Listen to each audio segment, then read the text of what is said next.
Assalamualaikum warahmatullahi wabarakatuh. Maaf, pada hari ini saya agak terlalu sibuk dengan urusan rumah dan urusan anak yang tidak berapa sehat. Tapi tak apa, kita boleh mulakan tentang penerangan apa yang info-info yang terbaru dalam utusan Borneo pada hari ini, iaitu hari Sabtu 21 Mac tahun 2020. Okey, kita lihat. Okey, pada hari ini disebutkan dalam utusan Borneo e-paper kita, hampir semua penambang terpaksa hentikan operasi. Dah ada dalam muka surat dan skuad badminton negara dilaporkan bebas COVID-19. Dan info yang paling utama di akhbar utusan Borneo iaitu tentera mula digerak esok. Ia bagi membantu polis pantau pematuhan perintah kawalan gerakan. Dari Putrajaya, khidmat tentera akan mula digerakkan pada Ahad ini iaitu esok bagi membantu polis memantau pematuhan perintah kawalan pergerakan untuk memastikan rakyat berada di rumah masing-masing dalam usaha membendung penularan kes COVID-19.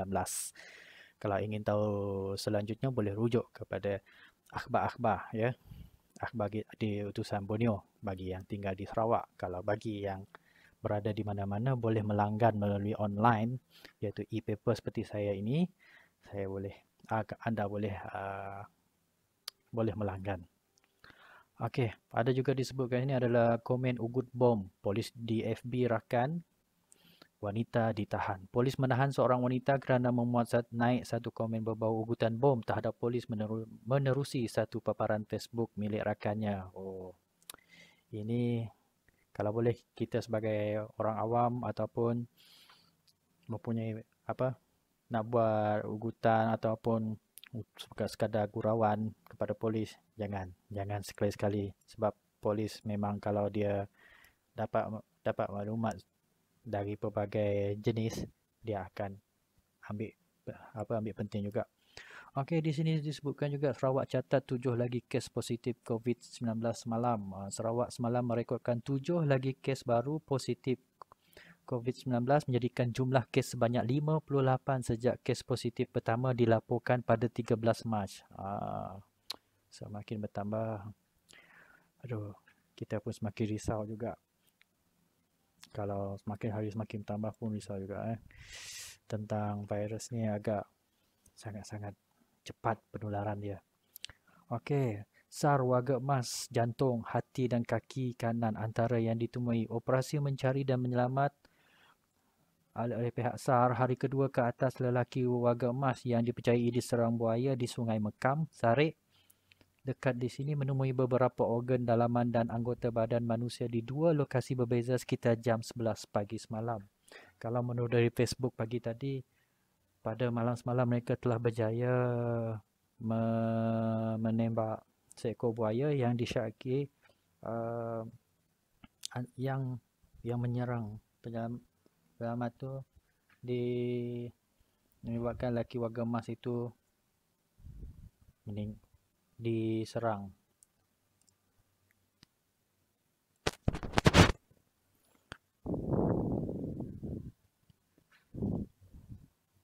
Okey, kita ke muka surat sebelah. Oh, di sini terdapat ada isu berkaitan tentang uh, perintah kawalan pergerakan. 8 warga emas degil dibawa ke balai di Miri setelah diberi nasihat tentang PKP oleh polis sebelum dibawa pulang oleh ahli keluarga. Kedegilan warga tua yang masih dilihat berkumpul di Old Fox Street, Persiaran Kabo di sini pagi semalam memaksa pihak polis menyita kerusi dan meja yang diletak di kawasan tersebut. Ketua Polis Daerah Miri, ACP Lim Meng Siah, berkata rondaan hari ketiga perintah kawalan pergerakan di lokasi yang sama mendapati masih ada golongan warga emas yang berkumpul beramai-ramai di hadapan sebuah kedai walaupun telah dinasihatkan pada hari pertama dan kedua rondaan. Kalau boleh, warga emas, hormatilah apa yang diarahkan oleh Perdana Menteri kita, penjawab awan kita terutama polis. Dahlah malam ni turun pula tentera untuk membantu polis. Harap bukan hanya orang tua sajalah, semualah. Sebab tentang degil ni kita tak tahu siapa yang degil, siapa yang tidak. Sebab kita, yalah, sama rambut sama hitam, hati lain-lain. Tak apa. Kita ke isu lain. Oh, ada juga tentera bergerak. Mula digerak esok. Oh, ini yang berikut yang depan. Dan oh, isteri ahli Parlimen Bandar Kuching negatif COVID-19. Tak apa itu. Jabatan Kesihatan semalam mengesahkan isteri ahli Parlimen Bandar Kuching, Dr. Kelvin Yee, negatif COVID-19 selepas melalui ujian polymerase chain reaction. Oh, okey, bagus. Lelaki OQ dilapor hilang, ditemui mati. Seorang di Kuching seorang lelaki kelainan upaya dikenali sebagai Mac Aloysius Gago, 25 tahun yang dilaporkan hilang sejak Rabu lepas ditemui mati dipercayai lemas di Sungai Sirin, Kampung Simpok semalam. Oh, salam takziah kepada keluarga. Yang lain pejabat. Okey. Oh, ada pejabat firma Guaman Alang Ling dipecah masuk di Miri. Oh. Dan juga dedah maklumat kad kredit wanita rugi RM25,000. Jangan kita dedahkan Ini di Sibu, seorang wanita mengalami kerugian kira-kira RM25,000 selepas mendedahkan nombor dan kata laluan kad kredit kepada lelaki yang tidak dikenali yang menghubunginya. Oh, hati-hati, ini adalah dia kata skema yang sangat bijak untuk menipu kita tentang kad kredit. Segala maklumat kita sepatutnya dirahsiakan, jangan diserah pada orang lain. Macam mana dia boleh dapat? Harap-harap kita pun harus waspada juga dengan kebelakangan ini banyak terima panggilan telefon yang pelik-pelik. Ada yang ni lah, betul lah. Kita ke muka surat lain. Hampir semua penambang terpaksa hentikan operasi. Dan juga penduduk bekerja di luar digesa tidak kembali ke rumah panjang. Oh, ini sangat penting juga ni. Kita lihat.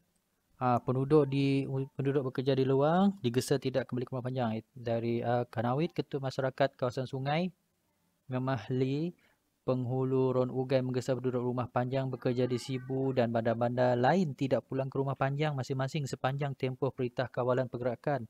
Oh, ini bagus daripada penghulu Ron Ugai. Dia menggesa penduduk rumah panjang yang bekerja di Sibu tidak payah balik dan tetap berada di tempat rumah masing-masing. Maksudnya tak payah balik kampung agar untuk mengikuti perintah pergerakan kawalan pergerakan agar kita boleh mengurangkan penyebaran COVID-19 ini daripada tersebar lebih luas sehingga ke kampung-kampung Okey, cair pembasmi kuman kurang, penduduk Mukah tidak harus panik. Mukah kekurangan bekalan cecair pembasmi kuman di Mukah tidak harus membuatkan penduduk di kawasan ini panik. Oh, kesian, tapi tak apa. Yang penting jaga kebersihan, sentiasa basuh tangan.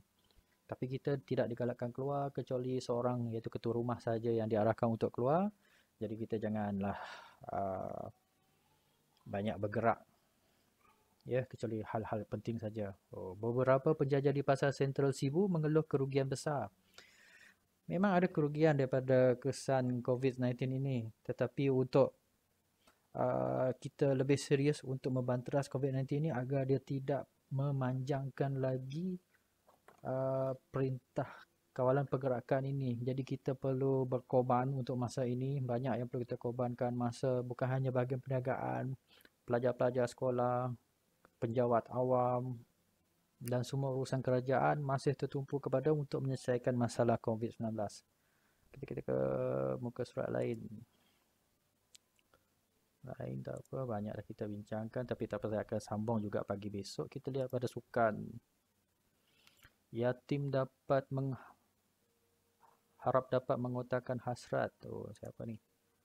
Ini yang tadi. Skuad badminton negara dilaporkan bebas COVID-19. Kesemua 21 pemain negara termasuk 4 pemain profesional dan 7 jurulatih yang pulang ke tanah air selepas bersaing pada kejohanan badminton All England di Birmingham.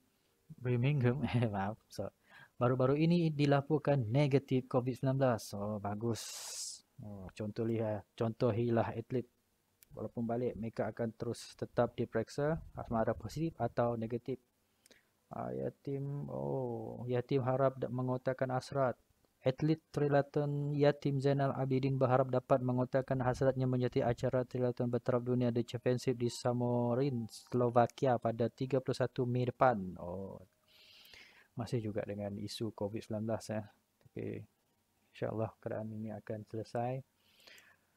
Okey, obor api bagi Olimpik 2020 selamat tiba di Jepun.